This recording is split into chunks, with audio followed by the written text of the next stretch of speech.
Dear friends, സ്വാഗതം. ഞാൻ ഇന്ന് വന്നിരിക്കുന്നത് ഒരു പഴംപൊരിയുടെ റെസിപ്പി ആയിട്ടാണ്. അപ്പോൾ അതിനായിട്ട് 3 ഏത്തപ്പഴം ഇവിടെ സ്ലൈസാക്കി എടുത്തിട്ടുണ്ട്. നല്ല പഴുത്ത ഏത്തപ്പഴമാണ്. അപ്പോൾ നമുക്കിത് എങ്ങനെയാണ് ഉണ്ടാക്കണമെന്ന് നോക്കാം. ഒരു 1/4 കപ്പ് മൈദയാണ് ഞാൻ എടുത്തിരിക്കുന്നത്. അതൊരു ബൗളിലോട്ട് ഇട്ട് കൊടുത്തിട്ടുണ്ട്. പിന്നെ വേണ്ടത് നമുക്ക് ഒരു ടേബിൾ സ്പൂൺ നല്ല മിനുസുള്ള അരിപ്പൊടി, നമ്മൾ പത്തിരിപ്പൊടിയൊക്കെ എടുക്കുമല്ലോ, അതാണ് വേണ്ടത്. അത് രണ്ടും കൂടെ നന്നായി മിക്സ് ചെയ്ത് വെക്കാം. ഇനി നമുക്കതിലേക്ക് 1/4 ടേബിൾ സ്പൂൺ മഞ്ഞൾപ്പൊടി, 1/4 ടേബിൾ സ്പൂൺ മുളക് പൊടിയും കൂടെ ആഡ് ചെയ്തിട്ടുണ്ട്. പിന്നെ ഒരു നുള്ളുപ്പ്, നമ്മുടെ മധുരം കോമ്പൻസേറ്റ് ചെയ്യാൻ ഒരു നുള്ളുപ്പും കൂടെ ആഡ് ചെയ്തിട്ടുണ്ട്. പിന്നെ അതിലേക്ക് ഞാൻ 2 ടേബിൾ സ്പൂൺ ഷുഗർ ആഡ് ചെയ്ത് കൊടുക്കുന്നുണ്ട്. അപ്പോൾ അതാ ഷുഗറും കൂടെ ആഡ് ചെയ്ത് കഴിഞ്ഞു. ഇനി നമുക്ക് വീണ്ടും ഒന്നും കൂടെ നന്നായി മിക്സ് ചെയ്യുക. എല്ലാം കൂടി നല്ലോണം മിക്സ് ചെയ്തതിന് ശേഷം നമുക്ക് പിന്നെ വാട്ടർ ആഡ് ചെയ്യാവുന്നതാണ്. അപ്പോൾ ഇത് നമ്മളുടെ എല്ലാം നല്ലോണം മിക്സായി കഴിഞ്ഞു. അപ്പോൾ നമുക്കിനി വെള്ളം ആഡ് ചെയ്ത് കൊടുക്കാം. അപ്പോൾ നമ്മൾ വെള്ളം ആഡ് ചെയ്യുമ്പോൾ കുറേശ്ശായിട്ട് ഒഴിക്കാവൂ, ഒന്നിച്ച് ഒഴിക്കരുത്. നമ്മളുടെ കറക്റ്റ് കുറച്ച് തിക്കായിട്ടുള്ള കൺസിസ്റ്റൻസി ആണല്ലോ നമുക്ക് വേണ്ടത്. മുക്കി ആ ഓരോ പഴത്തിൻ്റെ കഷ്ണത്തുമ്പിലും പിടിക്കാൻ വേണ്ടിയിട്ട്. അപ്പോൾ നമ്മൾ ഇളക്കി നല്ല കുറച്ച് കട്ടിയിൽ തന്നെ ആക്കണം. നന്നായി ഇളക്കി ചേർത്തുകൊണ്ടിരിക്കുക. വെള്ളം വേണമെങ്കിൽ കുറച്ച് ഒഴിച്ചു കൊടുക്കുക. അപ്പോൾ നമ്മുടെ മാവ് റെഡിയായി കഴിഞ്ഞു. ഇത് കറക്റ്റ് കൺസിസ്റ്റൻസി ആയി, ഇപ്പോൾ കറക്റ്റായിട്ടുണ്ട്.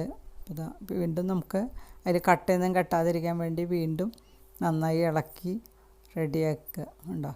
അപ്പോൾ കറക്റ്റാണ് നമ്മുടെ കൺസിസ്റ്റൻസി. ഇതാണ് നമ്മുടെ മുക്കിപ്പൊരിക്കാൻ വേണ്ട കൺസിസ്റ്റൻസി. നമുക്കൊരു ചീനച്ചട്ടിയാണ് അടുപ്പത്ത് വെച്ചിരിക്കുന്നത്. ഞാൻ ചീനച്ചട്ടി അടുപ്പത്ത് വെച്ചിട്ട് ചൂടായി വന്നപ്പോൾ ഓയിൽ ഒഴിച്ച് കൊടുക്കുന്നുണ്ട്. ഞാനിവിടെ ഓയിലിലാണ് ഉണ്ടാക്കിയെടുക്കുന്നത്. ഇനി വെളിച്ചെണ്ണയാണ് ഇഷ്ടം എന്നുള്ളവർക്ക് വെളിച്ചെണ്ണയിൽ ഉണ്ടാക്കിയെടുക്കാവുന്നതാണ് കേട്ടോ. അപ്പോൾ നമ്മളുടെ എണ്ണ നല്ല മൂത്ത് കഴിഞ്ഞാൽ മാത്രമേ നമ്മളിത് ഇടാവൂ. അപ്പോൾ എണ്ണ മൂക്കണ വരയ്ക്ക് തന്നെ നമ്മളൊന്ന് ഹൈ ഫ്ലെയിമിൽ തന്നെ വെക്കുക. അപ്പോൾ നമ്മളുടെ എണ്ണ നല്ലോണം മൂത്ത് കഴിഞ്ഞിട്ടുണ്ട്.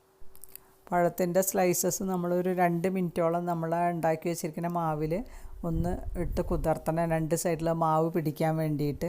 അത് കഴിഞ്ഞാൽ നമുക്കൊന്നും കൂടെ അതിൽ ഓരോ പീസും എടുത്തിട്ട് നന്നായി തിരിച്ചും മറിച്ചും മാവിലൊന്നും കൂടെ മുക്കിയിട്ട് നമ്മളുടെ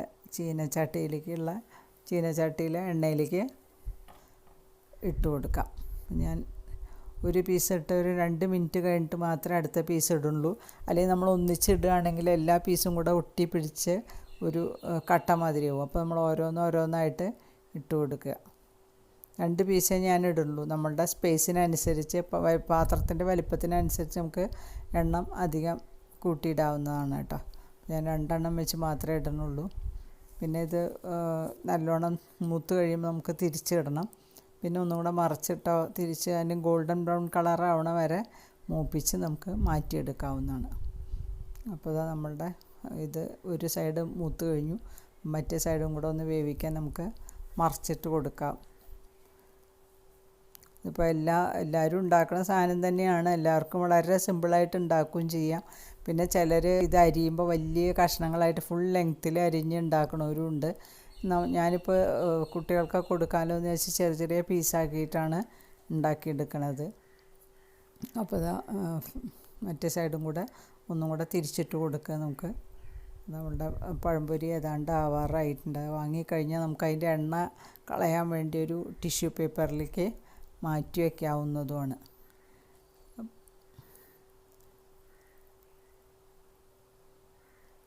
പഴംപൊരി റെഡിയാവണം.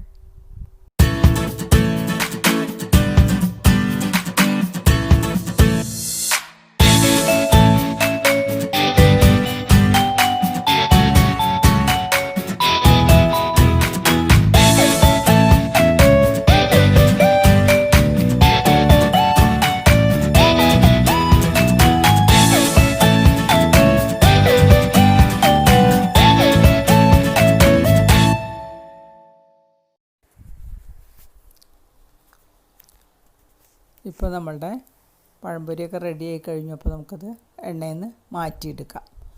മാറ്റിയിട്ട് നമുക്ക് ഒരു ടിഷ്യൂ പേപ്പറിൽ ആക്കി വയ്ക്കുക. അപ്പോൾ അതിൻ്റെ എണ്ണയൊക്കെ വീണ്ടും നന്നായി വലിഞ്ഞ് പോയിക്കോളും. അത് കഴിഞ്ഞിട്ട് നമുക്ക് നമ്മുടെ അടുത്ത് ബാക്കിയിരിക്കുന്ന സ്ലൈസസും കൂടെ ഒന്നും കൂടെ ഇതേമാതിരി പൊരിച്ചെടുക്കാം.